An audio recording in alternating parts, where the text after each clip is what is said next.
একদিকে যেমন তাপমাত্রার পারদ চলছে, তেমনি অন্যদিকে রাজ্য রাজনীতির পারদও কিন্তু চলছে। নন্দীগ্রামের ছবি আপনাদেরকে দেখাবো, যেখান থেকে বিক্ষোভের ছবি সামনে উঠে আসছে। তৃণমূল নেতার বাড়ি ঘেরাও করে বিক্ষোভ দেখাচ্ছেন গ্রামবাসীরা। দেখুন সেই ছবি।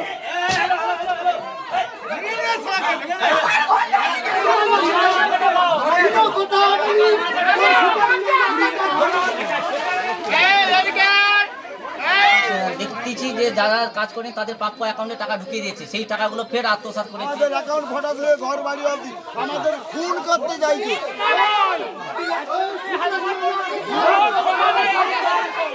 সবাই লড়ছে, লড়বে, লড়ছে, লড়বে। অবিলম্বে জব কার্ড ফেরত দিতেই হবে, অবিলম্বে জব কার্ড ফেরত দিতেই হবে।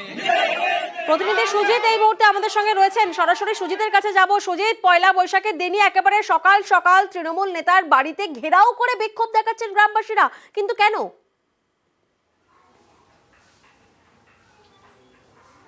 মূল কারণ এই যে তৃণমূল নেতা, তার বিরুদ্ধে যে অভিযোগ তারা আনছেন, সেখানে কিন্তু তারা বলছেন স্থানীয় গ্রাম পঞ্চায়েতে তিনি সুপারভাইজারের দায়িত্ব ছিলেন এবং সেখানেই তারা বিস্তর অভিযোগ আনছেন। তারা বলছেন যে পরিষেবা, যেটা পঞ্চায়েতের পরিষেবা, সেক্ষেত্রে বিভিন্ন ভাতা কিংবা বাড়িঘর তৈরির জন্য যে টাকা বা তালিকা তৈরি, সবটাতেই দেখা গেছে যে এই তৃণমূল নেতা তিনি কারচুপি করেছেন, এইটা অভিযোগ আনছেন। সেই অভিযোগ স্থানীয় বাসিন্দা, গ্রামবাসীরা তারা কিন্তু শুধু আনেননি, আজকে এনে রীতিমতো তার বাড়ি ঘেরাও করে ঘোলপুকুরে, নন্দীগ্রাম 2 নম্বর ব্লকের ঘোলপুকুরে রীতিমতো ক্ষোভ বিক্ষোভ দেখাচ্ছেন, উত্তেজনা দেখা দিচ্ছে। কারণ যে বিক্ষোভ দেখাচ্ছেন সেখানে তৃণমূল নেতা নেই বাড়িতে, তার স্ত্রী জানাচ্ছেন যে বিষয়টি তার স্বামী বলতে পারবেন, তিনি বাড়িতে নেই। কিন্তু এই যে বিষয়, সেখানে দেখা যাচ্ছে হয়তো পতাকা হাতে নেই, এর পিছনে বিজেপি আছে বলেই মনে করছে তৃণমূল, এবং সেখানে কিনা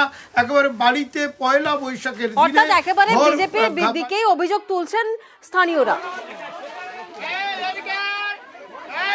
দেখতেছি যে যারা কাজ করেন, শুধু প্রকাশ মালের বাড়ি ঘেরাও হয়েছে তা হবে না, আরো সুকেশ মালের বাড়ি ঘেরাও করতে হবে, কারণ উনি অঞ্চল প্রধান ছিলেন। অনেকের সমস্যা এখনো আছে, মিটাতে পারেনি। আমার বাবা মারা গেছে 2017 সালে, এখনো আমরা ওয়ারিশ সার্টিফিকেট পাইনি, আমরা রেশন কার্ডটাও ঠিকঠাক ভাবে পাইনি। না, কোনো কথাই নাই না, আমাদেরকে কুকুরের মতন আমাদের সঙ্গে ব্যবহার করেছে। আজকের ফুলে হেঁটে কত টাকা হয়েছে ওর ইন্দিরা আবাস ঘরটা করেছে, কটা ইন্দিরা আবাসের ঘর, কত টাকার ঘর এটা, এবং কটা বরজ করেছে, এবং ফিশারি যে কেটেছে, সে ফিশারি টাকাটা কত ছিল, এক রাত্রির মধ্যে 80 লক্ষ টাকা কোথায় দিল, কত টাকা চুরি করেছে। সুকেশ মানা ওর ডাঙা, সুকেশ মানা পঞ্চায়েত ছিল, এখন সে হচ্ছে 1 নম্বর টাকা, সে হচ্ছে যে আজকের মানে ফুলে ফেপে কলা গাছ হয়ে গেছে সুকেশ মান্না।